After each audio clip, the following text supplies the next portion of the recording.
In a shocking move to try to desperately own the libs, Trump Press Secretary Karoline Leavitt released some private text messages which appeared to have backfired and further revealed that she's in the midst of an ongoing public meltdown and, perhaps more importantly, a psychological breakdown as well. But before we unpack all that, if you end up liking this video and you want to support the channel, please be sure to hit the like, subscribe, and alert bells before you go.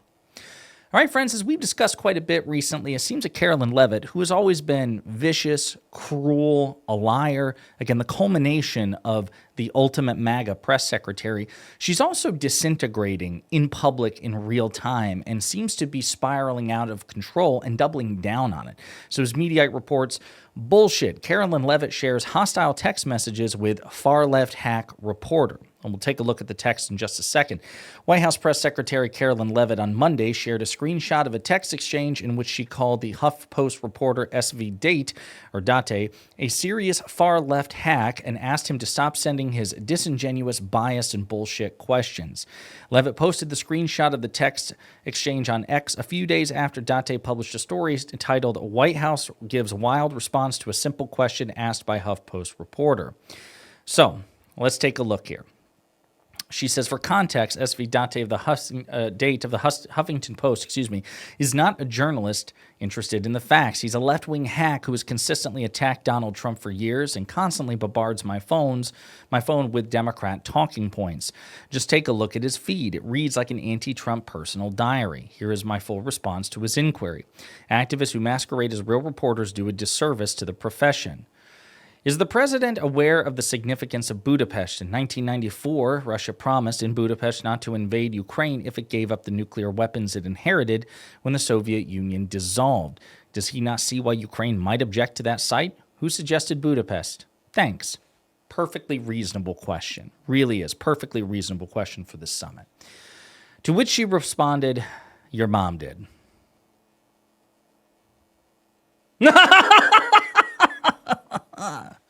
Hilarious. SV replied, is this funny to you? Leavitt says, it's funny to me that you actually consider yourself a journal. You're a far-left hack who nobody takes seriously, including your colleagues in the media. They just don't tell you to your face. Stop texting me your disingenuous, biased, and bullshit questions. It's a psychotic response. Kind of surprised that she chose to post this. She did. Because I'm thinking, this actually makes you look a lot worse. This isn't vindicating.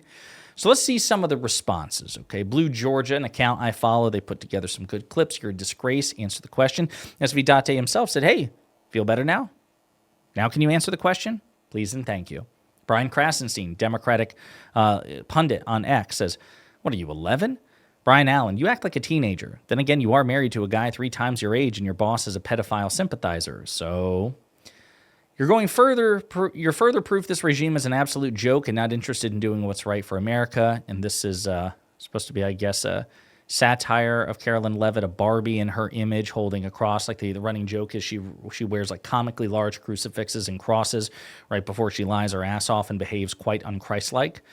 Again, because obviously Jesus Christ would not respond to people in this way. But again, you want to talk about a nexus of anti-Christianity in terms of actual deed and rhetoric? Look at Republican leadership. They are infinitely less Christian by far than the heathen communist Marxists that they accuse the Democratic Party of being. So again, what's wrong with the question? The Budapest Memorandum is a real agreement that the U.S. entered into with Ukraine. And even if you didn't like the question, why do you think it's okay to behave like a juvenile? You represent the United States of America. You, of all people, calling anyone a hack is genuinely hilarious. Let's see some of the quotes. Sam Stein of The Bulwark. Honestly, it seems like a pretty simple question. Midas Touch says, it's weird to watch a press secretary post a screenshot of her tantrum on the internet. How embarrassing, indeed. I think it's unbecoming of the press secretary to address members of the press corps like this. Agreed. I mean, obviously, just imagine if the shoe were on the other foot and if this were Jen Psaki of President Biden's administration or Karine Jean-Pierre of President Biden's administration. Jonathan Nicholson. In January, the Trump administration kicked Politico out of the Pentagon press room to make way for the HuffPost instead. The HuffPost reporter who got the Pentagon credential and workspace, one SV. So the point is, like, hey, even if what you say about this guy is true, which it's not, you picked him effectively. Adam Klasfield White House press secretary accuses a journalist of lacking professionalism for asking a newsworthy and straightforward question that she answered with, "Your mom." Imagine sharing this exchange proudly. Again, that's my thing. It's like, that's how you know Leavitt's losing her friggin' mind. Like, it'd be one thing if Date or Date, again, I'm not sure how to pronounce that. There's the accent over the A. I'm just going to call him SV to be sure.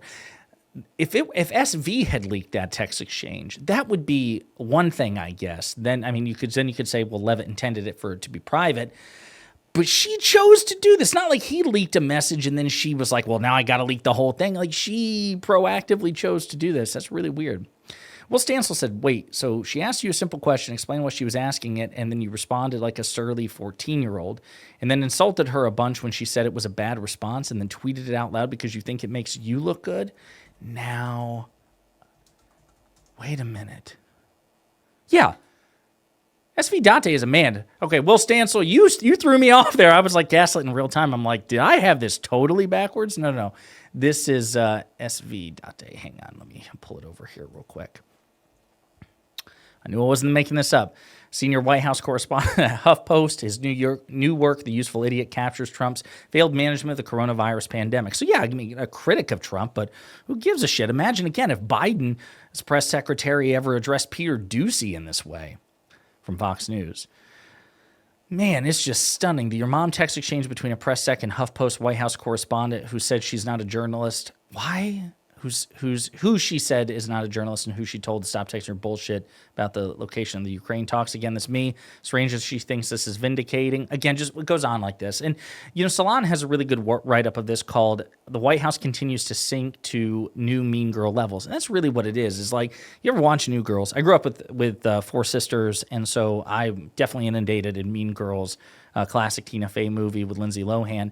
And the character of Regina George, the villain, such as it were, of the movie, just this whole like cartoonish level of pettiness and cruelty. And that's what got Leavitt the job, really. Democrats go on offensive following Leavitt's deplorables moment. Trump has been condemning people who disagree with him for quite a while, but Trump's rhetoric about Democrats has taken a rather hysterical turn lately. Earlier this month, for example, the Republican thought it'd be a good idea to push an online item that called Democrats, quote, the party of hate, evil, and Satan. About a week later, he said Democrats, quote, have the devil's ideology. That was, of course, the kind of ridiculous rhetoric Americans have never heard from a sitting president, but his over-the-top slander of his political opposition is spreading. Take the latest rhetoric from his chief spokesperson, for example, and he plays the clip about how Karoline Leavitt recently said, and we did videos about this, that the Democratic Party's main constituency are Hamas terrorists, illegal aliens, and violent criminals. Again, just calling half the country that. Around this time 9 years ago, then candidate Hillary Clinton delivered some unscripted comments about the most radical elements of Trump's base. To be, quote, grossly generalistic, she said, quote, you could put half of Trump's supporters into what I call the basket of deplorables. More specifically, the Secretary of State lamented that so many of Trump's core support was, quote, racist, sexist, homophobic, xenophobic, and Islamophobic, an assessment that stood up pretty well to further scrutiny. Nevertheless, Republicans became obsessed with Clinton's phrase, and the media followed their lead, including mainstream media. The conventional wisdom was that Clinton had gone too far. Criticizing rival candidates was fine, the argument went, but criticizing Americans, even bigoted Americans, was simply beyond the pale of someone in a position of leadership. 9 years later, Trump thinks Democrats are, quote, the party of Satan, and the White House press secretary told the national television audience that Democrats' base is made up of terrorists and violent criminals, not to be confused with the violent felons her boss let out of prison just hours after his return to power. And it goes on like this. So at the end of the day, and this is so important, Karoline Leavitt's meltdown and disintegration notwithstanding, I'm telling you, this is something that Democratic politicians are going to have to reckon with. They're going to have to reckon that one political party, or rather the leadership of one political party, is comprised of people who hate the other half of this country, not just their politicians, but the constituency, the voters, liberals, progressives, Democrats, blue cities, blue states, and we have quotes directly attributable which prove that out. And speaking as a Democratic voter, speaking as a Democratic constituent, I don't want my leaders to be total pushovers. It's not the word I was going to use, total pushovers when it comes to this stuff. And I want them to call it out, and I want them to not simply accept the asymmetry. And I expect more backbone and grit from Democratic candidates. Don't just simply clutch your pearls about it. Call this shit out. And by the way, make fun of them. Mock and make fun of Karoline Leavitt. Mock and make fun of Donald Trump. Be rhetorically ruthless back. If not at the entire MAGA movement, then certainly MAGA's leadership. Take some of that energy that they dish out to us all the time and at least take some of it, dial that up towards their leadership, like Karoline Leavitt. That's what I want to see from Democratic leaders moving forward. And we saw, by the way, what happened when Hakeem Jeffries, the Democratic minority leader, called Karoline Leavitt demented. She went on Fox News and begged him, stop calling me names. So keep it up. Keep into it. Keep insulting her. Keep mocking her. Do it publicly. Do it on camera. Do it with a smile on your face. Make own the cons your attitude when it comes to conservative leaders. That's what I want to see in part out of my Democratic leadership. In the meantime, let me know what you think in the comments.